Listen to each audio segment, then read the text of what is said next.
La noche en que secuestré a Borges por Héctor de Alessandro, un relato aparecido el 24 de marzo de 2010 en psicocuántico.blogspot.com. Creo que ya pasó el tiempo suficiente, incluso legalmente, como para que lo cuente. Sentí aquella catalizadora mañana que mi día había llegado, que había llegado ese día tan novelesco en el cual todas las coincidencias que puedan reunirse se deciden a hacerlo, ese día tan apreciado por la literatura y por los escritores.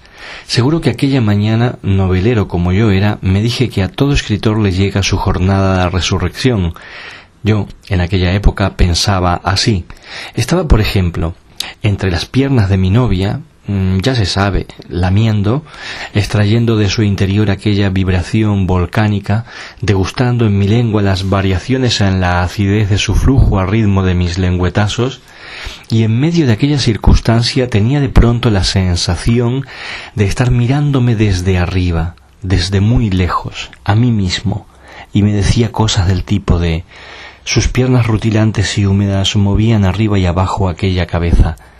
Y cuando llegaba a este punto de elaboración de mis frases, un deseo incontenible de parar la actividad que estuviera realizando y salir corriendo a anotar ese fragmento de prosa se apoderaba de mí a tal grado que acababa arruinando el clima de cualquier situación y alterando el carácter de cualquier persona que conviviera conmigo.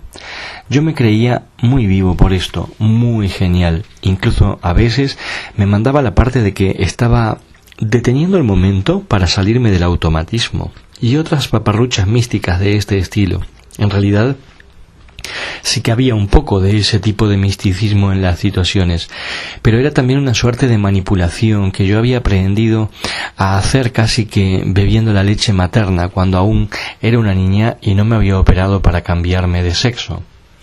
Esto es algo que debo explicar, dado que aquella operación me dejó sin suficiente dinero de mi herencia y el futuro ya no pintaba igual. A muy temprana edad había descubierto mi vocación y sabía con silenciosos pensamientos que más tarde o más temprano la palabra escrita encarnaría el contenido de mi misión en la tierra. Así lo decía, y la gente me miraba como si yo fuera el Hijo de Dios que está explicando su cometido.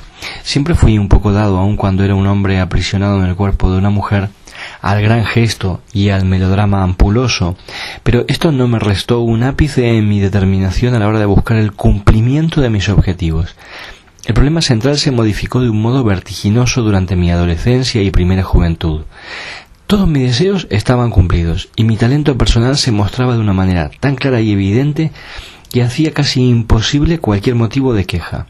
Había querido ser hombre y mi padre me regaló sus ahorros para que me operara y cumpliera con mi mayor deseo. Había querido ser escritor y mis padres me alentaron, no sin dejar de advertirme que lo que quedaba de herencia era una cantidad bastante exigua. Fue esto lo que me obsesionó a tiempo completo. Desde el momento en que mis padres me confesaron aquel secreto en reunión cuasi solemne, pasé a preocuparme de un modo caótico y paranoico, alucinado, demencial, y como en todo lo que procede de mi persona, constante. No dormía, pasaba días y días sin hacerlo, solo entregado a fugaces momentos de lectura, a modo de somero descanso de mi admirado Borges, de quien se decía que pronto vendría a dar una conferencia a Montevideo. Yo, admirador necesario, no dejaba de leerlo a diario y tenerlo como mi norte verdadero desde la ocasión feliz en que, aun siendo niña y llamándome Rosa, leí Emma Zuns, y me quedó para siempre la sensación de que era inevitable que en algún momento lo conociera, estrechara su mano, intercambiara unas significativas e inolvidables palabras. Cuando un día me encontraba en Agraciada y Boulevard Artigas tomando un café en un bar, y de pronto tomé conciencia de algo inesperado, tan inesperado como conocido, algo como un déjà vu, la aparición en la transparente superficie de la conciencia de un dato que está más que visto, que ha pasado como un caminante vecino que a diario hace el mismo recorrido ante nuestra ausente mirada y de pronto un día nos saluda. Siempre ha estado allí, pero nunca lo habíamos visto. Vi que en la acera de enfrente, a unos 80 metros de distancia, todos los días a la misma hora había una brevísima cola de clientes esperando la apertura de una sucursal bancaria. Abría a la 1 del mediodía. La gente por el lado de Boulevard hacía cola y charlaban distraídos entre sí. no prestaban atención para nada a lo que sucedía dentro del banco. Entonces observé que a la 1:45, todos los días, un mozo se aproximaba a la sucursal, bandeja en mano, con 3 tazas de café con leche y un pequeño paquete de papel donde llevaría con seguridad croissants. Vi que aquel camarero se acercaba a una pequeña puerta que daba agraciada, lejos de la visión de los clientes que esperaban haciendo cola, llamaba a un timbre y un policía ocioso le abría la puerta saludándolo sin mirarlo a la cara. La condenación de la confianza. En un flash entendí que aquella sucursal estaba para mí, que allí, según yo sabía por haberlo oído a gente que trabajaba en pequeñas sucursales, podía haber $500,000 o más de dólares. Entendí en un lampo que aquello estaba allí para mí y para nadie más, que por eso yo estaba tomando café en ese sitio y que ninguno de mis amigos ni de mis varias novias diseminadas a lo largo de la geografía de la ciudad conocía mi costumbre de ir a ese bar en concreto. Comprendí entonces, pasándome rápidamente una película mental, que por algo todas las personas que me conocían pensaban que yo vivía de una herencia que mis padres me habían dejado recientemente, que por eso podía vivir solo y con muy poca actividad laboral conocida.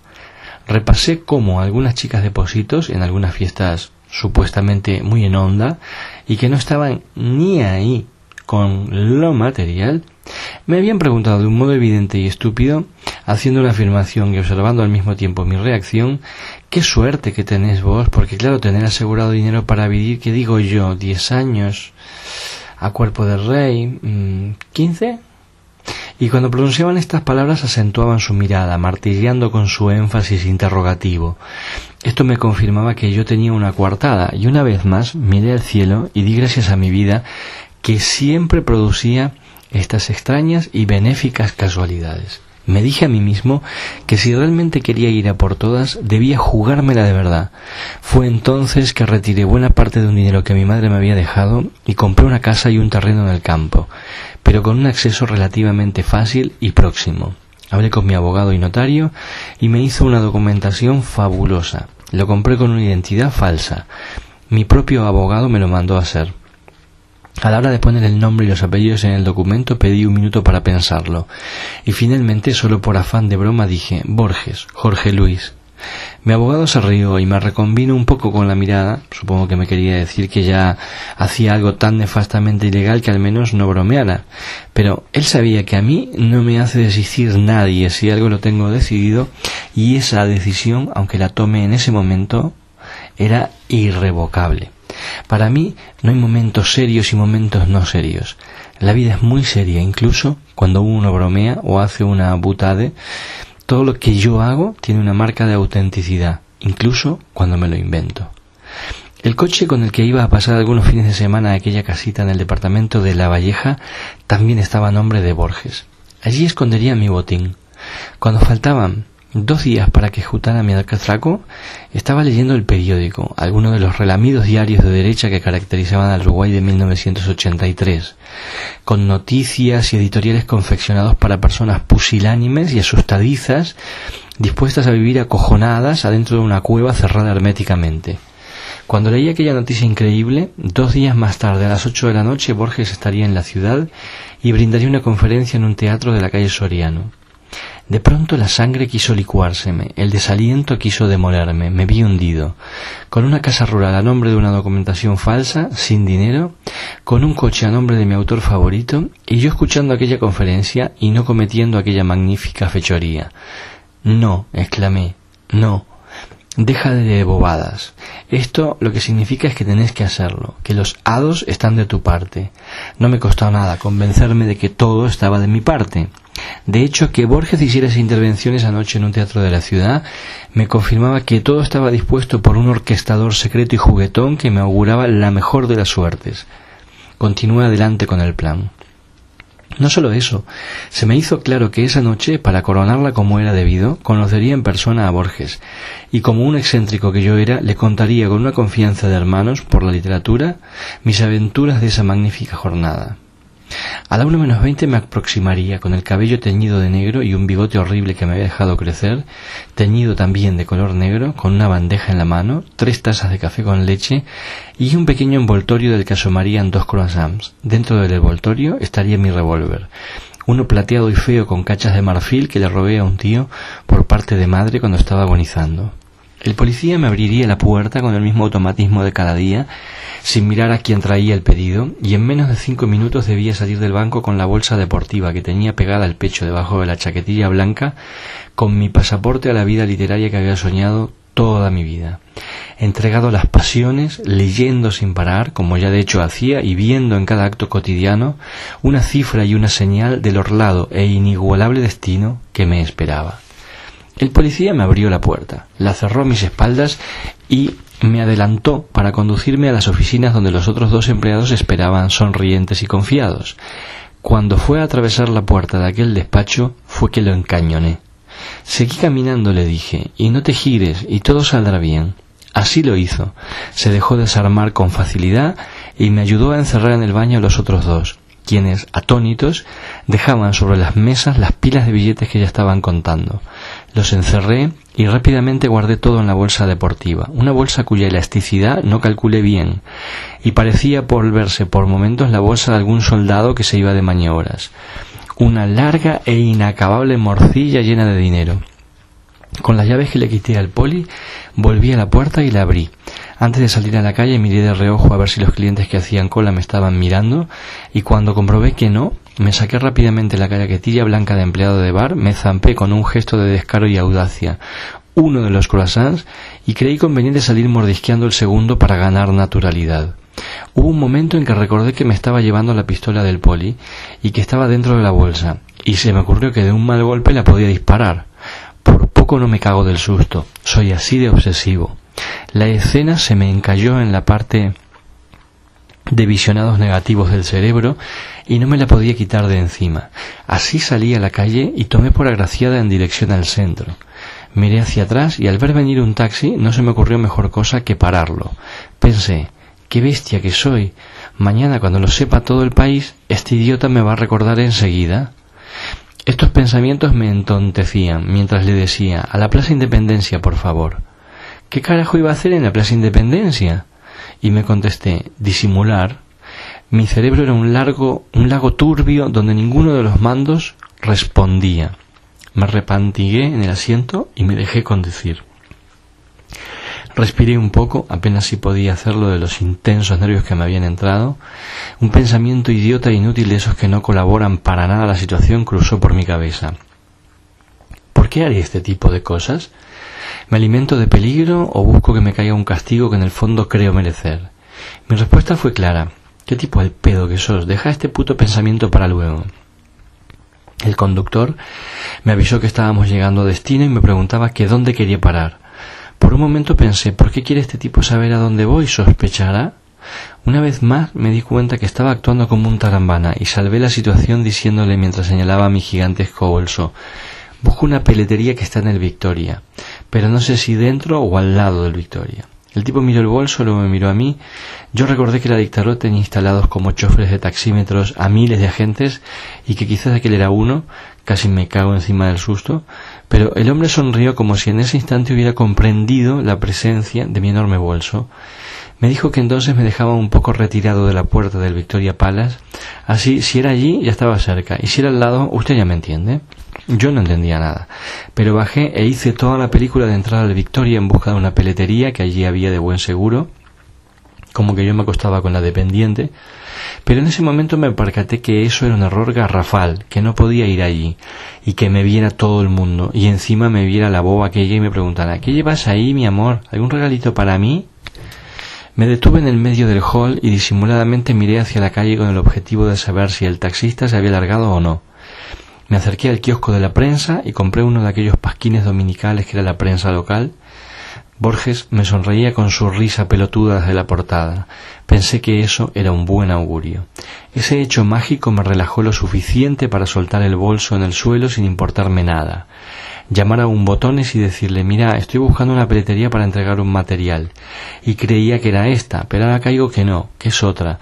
¿puedes salir y pedirme un taxi dentro de 10 minutos? Yo ahora voy a subir a la cafetería a tomar un café. Y allá fui, sin importarme si me veía o no la chica de la peletería. Cuando volví, el taxi me estaba esperando y le pedí que me condujera a un sitio donde yo había dejado mi coche. O mejor será decir, el coche de Borges. Con lentitud conduje hasta mi casita en el campo. Con esmero y mimosa pausa pasé la tarde preparándome para conocer a Borges aquella noche. Las exultantes sensaciones a raíz de contar el dinero y esconderlo competían con furia descomunal desatada en mi interior. Me sentí como si fuera a volar en pedazos, como si tuviera una bomba en el cuerpo, más o menos la sensación que ha dominado mi vida entera. Como niña, como joven varón, como escritor, como ser sexuado, pero elevada a una potencia inconmensurable. Tengo que calmarme, me repetía una y otra vez, y el intento se veía destruido por un repentino grito de desahogo de toda la tensión interna que yo sentía aquel día. Me había llevado casi $600,000. Todos mis planes estaban ahí, al alcance de mi mano. En la casa no tenía otra cosa que agua tónica, y dado que el supermercado más cercano quedaba a varios kilómetros, decidí brindar con aquella bebida. Miré el campo y pensé en mi vida con euforia. Estuve pensando cómo hacer esa noche para hablar aparte con Borges, algo que no estaba lejos de mis posibilidades. Siempre tuve una extraña habilidad para ir a un sitio y conectar de un modo fácil con quien fuera el centro de atención en ese sitio. Me dije a mí mismo medio en broma que lo secuestraría. Pensé también que le contaría el conjunto de hechos que se habían concentrado en mi vida de aquella jornada. A las 8 estaba en la sala del teatro y pasados unos minutos las luces del teatro se apagaron y el foco se concentró en el centro del escenario, donde Borges, algo renqueante, como a remolque de su propio bastón de roble, avanzó por la escena como un actor sonriendo al vacío oscuro que en medio de su voluntaria ceguera solo podía imaginar. Yo lo sabía, todo sobre su vida, sobre su obra, centenares de páginas memorizadas. Las podía recitar al derecho y al revés. Aquel hombre que estaba en cuanto a calidad y prestigio al lado de Shakespeare y la Biblia, Proust, Joy o Cervantes, ahora estaba allí. Y yo, un artista ya no tan adolescente, poseído por la locura literaria, y el más demencial de los entusiasmos, acababa de dar el golpe de mi vida, y venía, de algún modo misterioso, a rendirlo ante el altar de las letras a la vera del escritor que más admiraba. La conferencia duró exactamente 1 hora. Habló realmente de bueyes perdidos, para lo cual dejó actuar a una suerte de muñeco o grabación interna automática que le permitía divagar con la seguridad de aparentar de vez en cuando el arribo a algún puerto mental. Luego, algunos se pusieron a hacerle preguntas, algunas meramente mentales. Un tipo, para formularle una interrogación que nadie supo exactamente cuál fue, formuló más o menos 6 frases de 40 palabras cada uno, de las cuales citó 6 autores. Luego, como para echarle un balde de agua fría encima, una señora le salió al cruce con una declaración personal de amistad y recuerdos compartidos en un pasado tremendamente lejano. Tanto que Borges, creo yo, que se inventó la recordación. Le dijo que sí, y la dejó a la mujer en paz y con una sonrisa feliz de Buda bobo. Yo pensaba todo el tiempo en los lugares que conocía de aquel teatro y barajaba por dónde colarme para acercarme al escritor. Cuando todo acabó y 2 ayudantes algo anómalos se acercaron para conducir a Borges a un pasillo que conducía a los camerinos tanto como a una salida trasera, yo pensé, esta es la mía, y me lancé detrás de los 3 por aquel pasillo vedado. Al fondo nos miraba la oscuridad y un hilo de luz procedente de lo alto. Se ve que todo el mundo pensó lo mismo, porque de pronto me vi impulsado por una marea humana que sin ninguna consideración me propulsó hacia adelante a tal velocidad y con tal energía que nos llevamos por delante a los 2 adefesios de acompañantes y al propio Borges. Yo, sin perder el tiempo, agarré al anciano Bate por el brazo y lo arrastré hacia la luz, al final del pasillo, y lo metí en un cuarto cuya puerta solo pude ver en el último momento. «Venga por aquí, maestro», le dije, para que pensara de mí que era una persona vulgar de las muchas que había allí, para que me tomara confianza. El maestro se llevó las manos en un gesto automático a las mangas de la chaqueta para estirarlas, para recomponerse, y soltó el aire en un estertor tímido, casi un eructo. Sonrió al final de dicho sonido y apuntó con sus ojos hacia donde yo me encontraba en la zona más oscura de aquel camerino abandonado. Afuera se oía el trasiego de la multitud y algunas voces interrogativas. Se me ocurrió decirle que no se preocupara, que en cuanto amainara el temporal saldríamos. Y al pronunciar mis palabras emití un ruidito como una pequeña queja, como un crujido que me sonó absurdo y me hizo sentir ridículo. En mi cabeza se apelotonaban millares de pensamientos. Yo soy un escritor. Yo antes era una chica, me llamaba Rosa. Ahora ya no. Mire, oiga, me llamo así y asá. Este es mi apellido. Sí, he ganado un concurso. Sí, ahora soy un hombre, con las chicas me va fenomenal. Tengo un éxito arrasador. Esta mañana, bien. Sí, además siempre he hecho cada cosa. Sí, hoy he asaltado un banco. Sí, casi $600.000. El caos era tan grande en mi interior que las voces que iban a salir de mí parecían poseer solidez material y moverse dentro de mi cerebro con molesta lentitud.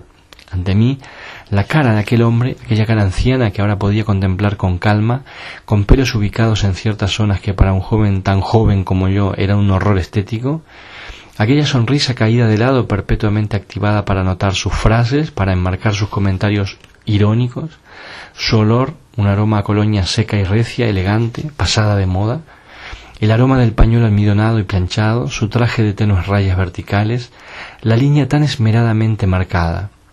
De pronto experimenté cómo mi cuerpo se aflojó y me invadió el desencanto. Pensé, si le cuento estas cosas a este viejo de mierda no va a entender nada, va a pensar que estoy pirado.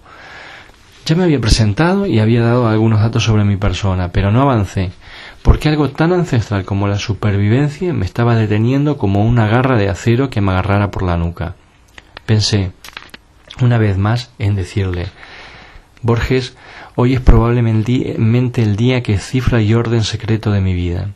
Esta mañana atraqué un banco y me llevé suficiente dinero como para vivir años y años cómodamente.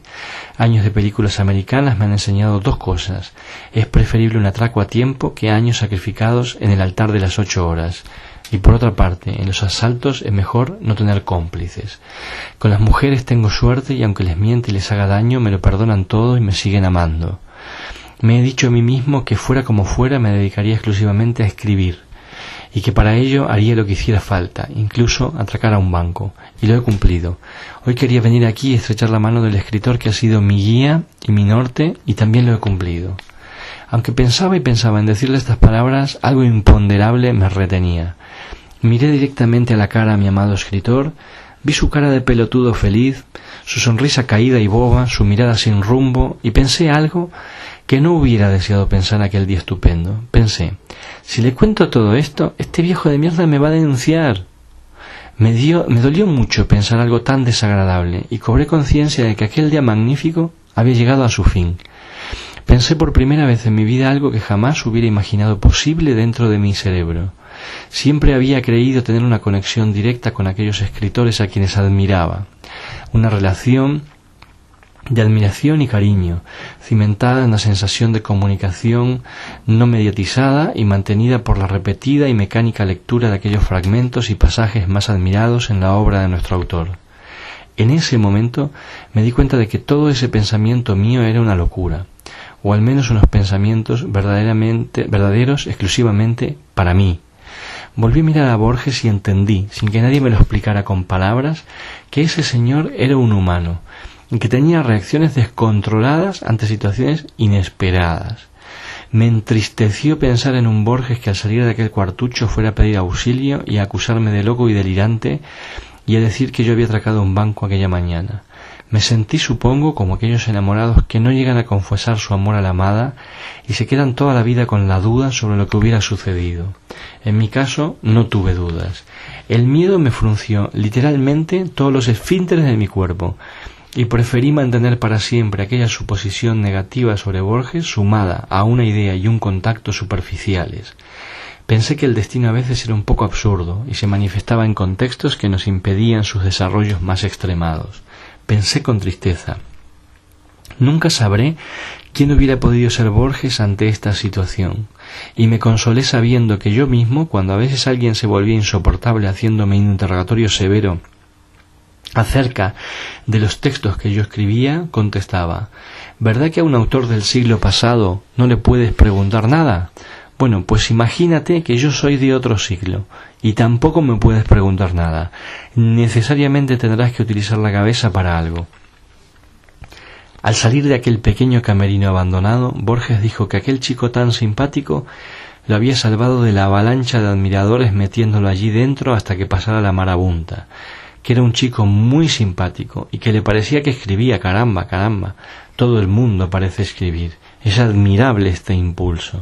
Sí, había pasado un rato raro allí con D'Alessandro, hablando de autores y de ideas peregrinas sobre literatura. Raro y agradable. Eso fue lo que dijo el admirable escritor. Esto fue lo que manifestó la prensa. Eso fue lo que repitieron las personas que me conocían y vieron mi nombre mencionado en esas originales circunstancias. La palabra raro, dicha por el escritor, daba vueltas en mi cabeza, y no solo en la mía. Barcelona, 3 de agosto de 2009. Héctor D'Alessandro.